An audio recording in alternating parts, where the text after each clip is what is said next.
welcome back to your channel. Time flies but history never does. Let's get started. क्या आपको पता है कि एंशिएंट इंडियन हिस्ट्री का सबसे पहला सबसे बड़ा साम्राज्य किसी बड़े राजघराने ने नहीं बल्कि एक बेहद आम परिवार के इंसान ने खड़ा किया था।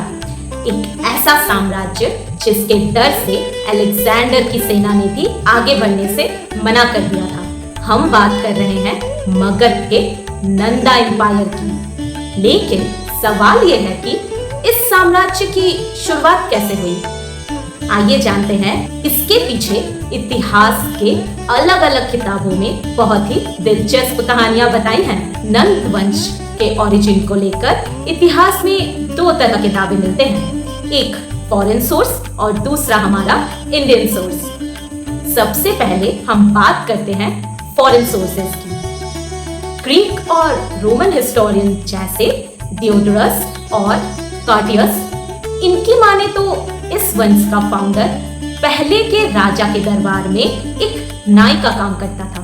वो देखने में अच्छा था तो धीरे धीरे उसने रानी का भरोसा जीत लिया। फिर रानी के साथ मिलकर उसने पहले राजा को धोखे से मारा, फिर उनके छोटे बच्चों को रास्ते से हटाकर खुद मगध का राजा बन बैठा। वेस्टर्न सोर्स में इस फाउंडर का नाम अग्रामस बताया गया है, जो शायद बुद्धिस्ट टेक्स्ट के उग्रसेन से मिलता जुलता कुछ है। अगर अब हम जैन ग्रंथ अवशकाया सूत्रा को देखें तो वहां भी इसी बात से मिलती जुलती कहानियां मिलती हैं। इस किताब में लिखा है कि फाउंडर के पिता एक नाई थे और उनकी माता एक कॉर्टेसेन थी। इसकी वजह से इस टेक्स्ट में नंदा राजा को नापितदासा यानी नाई का सेवक भी कहा गया है। लेकिन बुद्धिस्ट टेक्स्ट महावंशाटिका इस बारे में थोड़ा चुप है। वो बस इतना कहता है कि ये लोग अग्नाताकुला यानी एक अनजान लीनियज से ताल्लुक रखते हैं। दूसरी तरफ हम पुराणास जैसे विष्णु पुराण इस कहानी को एक अलग मोड़ देते हैं। पुराण के मुताबिक पुराने शिशुनाग वंश के आखिरी राजा महानंदिन थे। उनका एक बेटा हुआ एक शूद्र महिला से। उस बेटे का नाम था महापद्मानंद। पुराणास कहते हैं कि वो इस वंश का असली फाउंडर था। ये सोर्सेज हमें नंद फाउंडर के ओरिजिन के बारे में बताते हैं। अब हम बात करेंगे नंद साम्राज्य की ताकत के विषय में। भले ही उनका ओरिजिन जैसा भी रहा हो, लेकिन जब ये लोग गद्दी पर बैठे तो इन्होंने पूरे भारत के नक्शे को बदल कर रख दिया। विष्णु पुराण में महापद्मानंद को सर्वक्षांतराटिका यानी सारे क्षत्रियों का नाश करने वाला और दूसरा परशुराम कहा गया है, क्योंकि उस दौर में ज्यादातर राजा क्षत्रिय होते थे और उन्होंने इस लो ओरिजिन के राजा को एक्सेप्ट नहीं किया।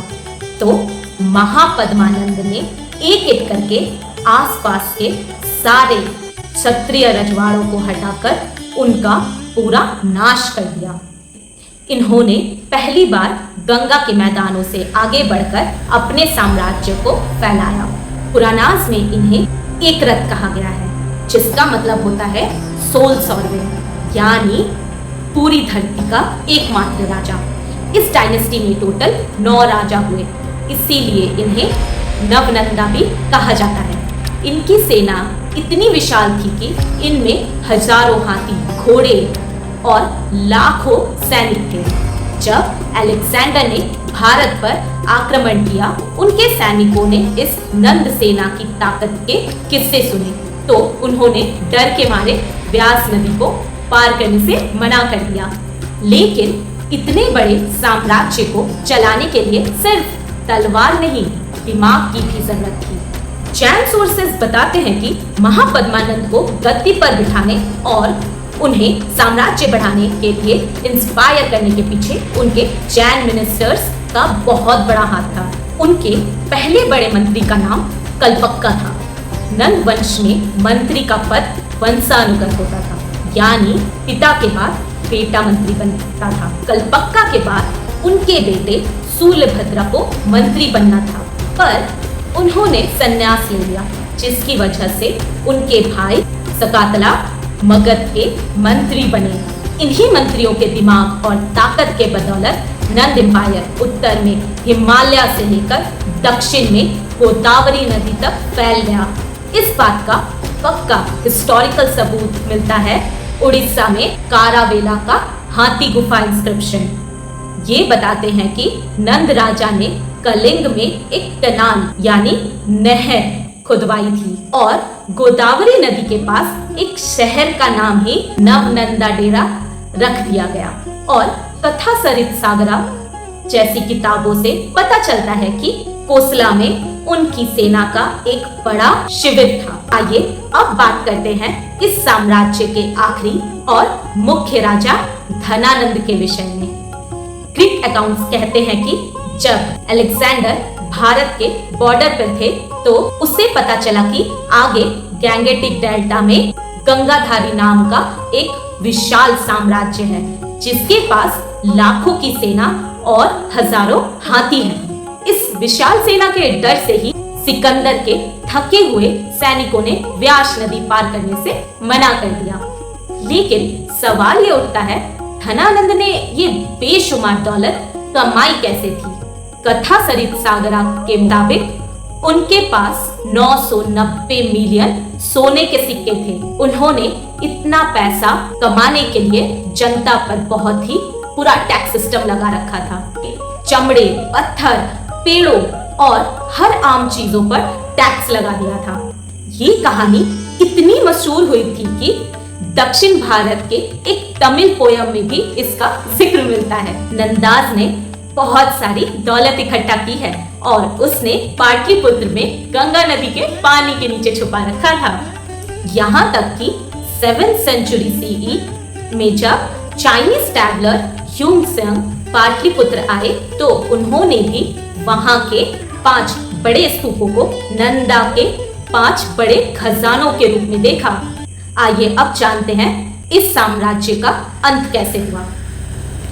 धनानंद की इसी लूट और घमंड की वजह से प्रजा उनसे नफरत करने लगी थी। इतिहासकार बताते हैं कि नंदों के 2 तरह के पॉलिसीज थे। जो उनके बॉर्डर्स के इलाके थे वहां उनका एडमिनिस्ट्रेशन अच्छा था, पर जो उनका कोर यानी मगध वाला रीजन था वहां वे जनता पर अत्याचार करते थे यानी हेवी टैक्सेशन। इसी नफरत और गुस्से के बीच जनता को एक नया लीडर मिल गया जो थे चंद्रगुप्त मौर्य। चाणक्य और चंद्रगुप्त ने एक बहुत ही दिलचस्प स्ट्रैटेजी अपनाई।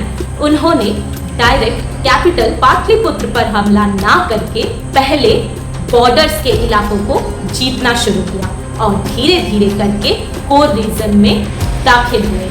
इन्होंने धनानंद को गद्दी से उतारा और नंद एम्पायर की बुनियाद पर ही एक उससे भी विशाल मौर्य एम्पायर की शुरुआत की। तो दोस्तों, नंद एम्पायर की ये दास्तां हमें ये सिखाती है कि काबिलियत और सही दिमाग हो तो आम परिवार का इंसान भी देश का सबसे बड़ा सम्राट बन सकता है। लेकिन अगर वही सम्राट घमंडी और लालची हो जाए तो जनता उसे ताकत से उतारने में भी देर नहीं लगाती। तो आज की वीडियो हम यही समाप्त करते हैं। मिलेंगे अगले सम्राट यानी मौर्य एम्पायर की वीडियो लेकर। Don't forget to do like, share and subscribe. Thank you for watching. Bye bye.